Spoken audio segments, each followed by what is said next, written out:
দেখো এখানে একটা কোশ্চেন দিয়েছে, বলছে the average weight of certain number of students in a group is 72 KG. If 10 students having an average weight of 78 KG leave and 4 students having an average weight of 80 kg join the group, the average weight of the students in the decrease by 0.7 kg.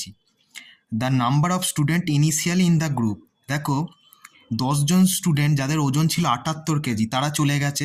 দেখো average wait তো 72 KG, তার মানে 6 KG extra নিয়ে 10জন চলে গেছে। তার মানে এখানে অ্যাভারেজ কত কমলো, 60 কেজি কমে গেল টোটাল ওজন।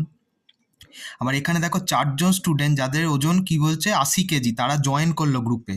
দেখো 80 কেজি 72 থেকে 8 বেশি, তাহলে 4জন স্টুডেন্ট 8 কেজি অতিরিক্ত ওজন নিয়ে ঢুকলো, তার মানে 32 কেজি এখানে অ্যাড হলো।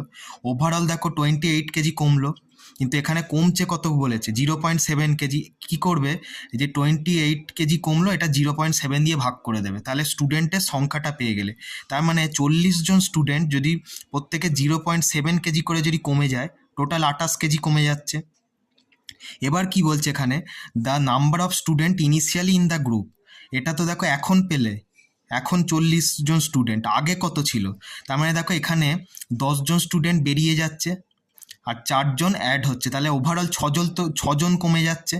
তার মানে আগে 46 ছিল, এখন 6জন কমে যাওয়ার পর তো 40 হচ্ছে। তার মানে ইনিশিয়ালি মানে প্রথমে কত ছিল, 46 ছিল। তার মানে অ্যান্সার, অ্যাকচুয়াল অ্যান্সার হবে কত, 46, অপশান বি, এটাই এর কারেক্ট অ্যান্সার।